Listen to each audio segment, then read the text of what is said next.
Spartan fans, welcome into another episode of the Michigan State Spartans Insider Podcast. I'm your beat reporter from Michigan State Spartans on SI, Aidan Champion, and it is game week. We are now less than 48 hours away from Michigan State's home opener against Western Michigan, first game of the 2025 season for the Spartans. First three games are at home. I'm I anticipate them winning all three. Boston College, of course, will be the tougher one of the three, but I think Michigan State has a great path to starting the season strong. We've talked about a number of things going into the season. There's so many questions, so many players to look at, from seniors to freshmen and everywhere in between. But I do want to focus on the seniors today. I know this is something that you typically look at towards the end of the year. But there's a lot of seniors on this team, and a lot who still have a lot to give, a lot who maybe haven't necessarily proven or reached their ceiling and are expected to do so this season. So the one that really jumps right out to me right off the bat, of course, Jack Velling. I've talked a lot about Jack Velling. He, I think, has the most to prove this season. A lot of high expectations were on him going into last year, and it's going to be the same case this year.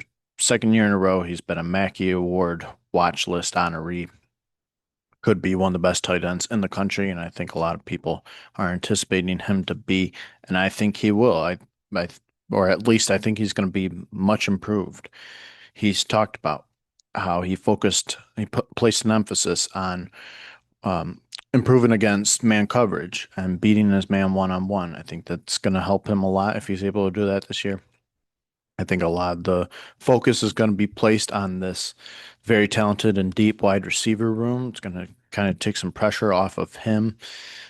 He and Aidan have that chemistry. They played together at Oregon State, then came over together, played together last year, of course, and now this is their final chapter together. And I think they can, with both of them expected to be much improved, I think Jack Velling should have a really strong final season at Michigan State in college overall. Um, you got a handful of 6-year seniors. One of them, Sam Edwards, captain. We've been talking about him and just his role as a leader. I think Sam Edwards, it's a really cool story to see how far he's come. Now he's a captain on this team, a guy who probably won't see a whole lot of reps this year, or at least, really impactful ones. But his leadership is something that you can't take for granted, and the staff hasn't. This team hasn't. That's why he got the most votes of any captain. Sam Edwards, this is his final year. Um, Cam Williams, a guy who came over. Joshua Eaton, same type of deal.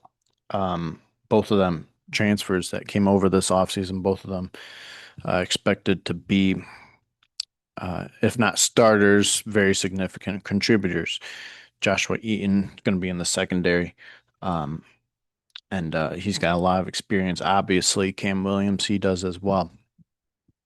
Rush end.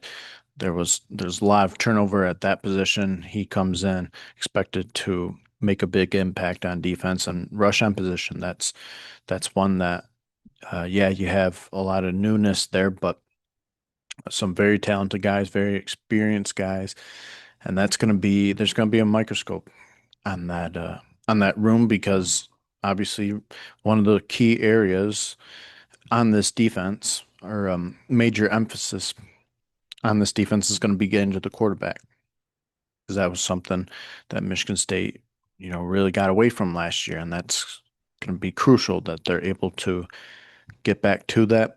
And they got to get to the quarterback, got to, put pressure on opponents in the backfield. So he's going to be part of that solution, and we'll see if he does execute. And then a redshirt senior, um, Rodney Bullard, he and Elijah Tolliver, um, Isaac Smith, same deal.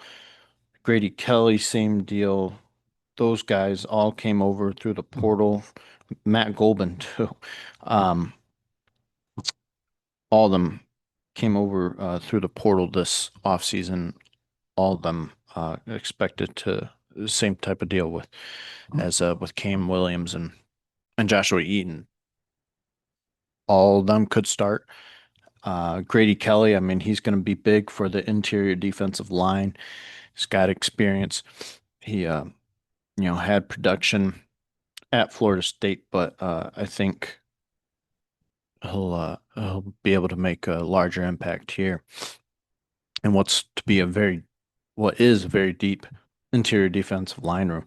Isaac Smith, another one of those rush ends, guy who could see a lot of time this year. I don't necessarily think he'll start, but there's going to be a lot of rotating, and he is one of those guys that should be in that mix.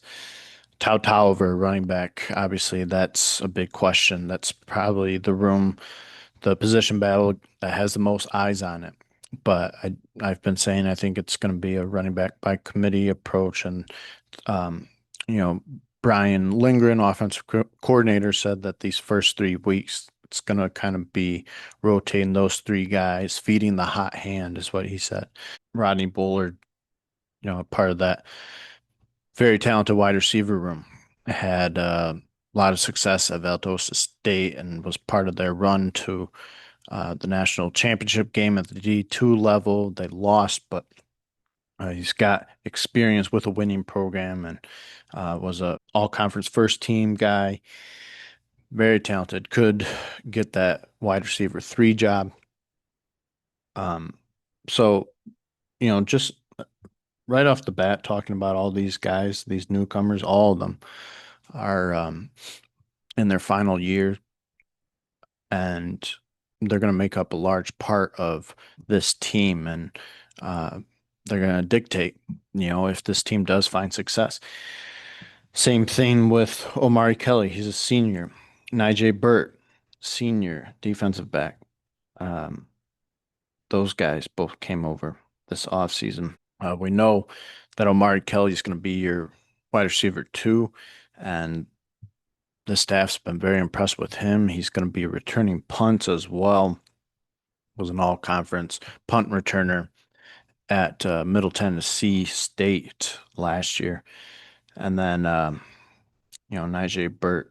He when you talk about the depth that in the secondary and the newcomers, it's him and Joshua Eaton who we talk about, and those two are both expected to be part of the effort to really turn things around. Obviously, the secondary, a lot of what held them back last year was injuries. But if this team can stay healthy and avoid that as much as possible, it can be a really good secondary this year. And overall, in turn, the defense as a whole could find success. Those two would be major parts of that. But like I said, just a lot of newcomers that are veterans, and that's huge. Even though, they don't have the experience here at Michigan State, they've had success elsewhere, had experience elsewhere, as in starting roles too. Question is, a lot of them come from smaller schools, so can they carry over that production to this level of football? But I think all of them are very talented, and from what we've heard about most of them, they've made strong impressions since they've gotten here. I think all of them will be really good for this team this year. Could see all of them having big years. And then Malik Spencer, he's a senior. Obviously, he's a guy we've heard his name come up in draft talk. He could have, he's expected to have a really big year. Going to be kind of the leader of the secondary, and his leadership, his talent is going to be vital. Um, I I'm really excited to see what he's able to do, especially after, his season was cut short last year. Can he come back and ultimately finish on a high note? And then you have to talk about Armorian Smith, who we all know his story, his unfortunate story about his mother passing and him having to uh, watch over his siblings. Um, I think he's become a fan favorite, and he's been here. a while, and I think fans are really excited to see him really go out with a bang this season in his final year of college. And how could I forget Darius Snow, another one of those 6 year guys. Darius Snow, I mean, you talk about Michigan State, and he defines it. He's not only does he have the family connection with Percy and Eric, but he's just a Spartan through and through. He's been through so much since coming to Michigan State. He was recruited by Mark D'Antonio. He was there for the 11-win season. That was his best season. That was back when he was playing in the secondary, and he has since made a switch over to linebacker. He had a season-ending injury that was just um, incredibly unfortunate for him and for his career. But he came back from it, and he's been persistent. He's been committed to Michigan State, could have gone elsewhere, but he has established friendships at this university. He loves it. He has a number of degrees and, still in school. And he's just, I mean, his story has been awesome to follow. And, fans have to be rooting for him in this final year. I mean, he still hasn't been the same Darius Snow since that 2021 season. I don't know if he'll ever get back to that point, but this year has a really good opportunity to just close the book on this part of his life in a storybook ending way. If he's able to get this team back to a bowl game and maybe beyond, 6 wins and just turn in a really excellent individual season as well. So, like I said, I mean, Darius Snow, that's a story that if you've followed along with Michigan State closely in recent years, you know his story well and all he's been through, and I'm sure you want to see him thrive in this final season. Another guy in there, yeah, to mention, of course, Quindarius Dunnigan, graduate senior, and he was just recently elected a captain as well. This is his seventh season of college football. Um, he was another guy who had been at Middle Tennessee, came over last offseason, so this is his second year with the program. He played in 11 games last year, and now it's expected to be a bigger part of this defensive line. Um, Surely, he's going to see a lot of action.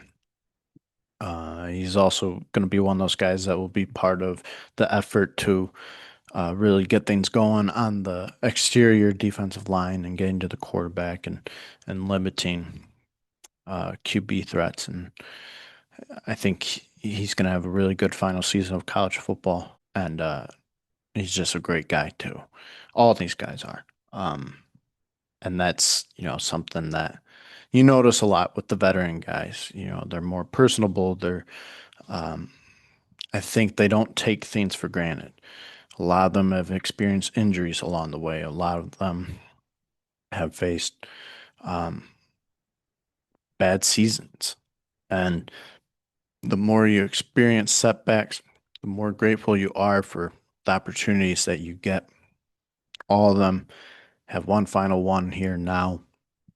And I think they're all eager to just really lay it all out and go out with a great final season, both for themselves and for the team. And that's why I wanted to talk about this before we get into this season. And I just wanted to recognize these seniors before they enter this final chapter. Um, so we'll be following these guys closely throughout the year. I'm expecting some big years from a lot of them. So um, let me know who your favorite senior is. I would love to know and why. As always, thank you for tuning in. Always appreciate your engagement. I hope you guys are having a great week. I hope you're excited for Friday because man, it feels like Christmas morning is almost here. Um, it's just can't come soon enough. Love football season and it has been just too long, it feels like. But it's back and Spartan football begins Friday, 7 o'clock against Western Michigan. Hope to see all of you there. And if you're not able to make it, I hope you have a great time watching from wherever you do tune in. So, again, thank you, and I will talk to you next time. Thanks.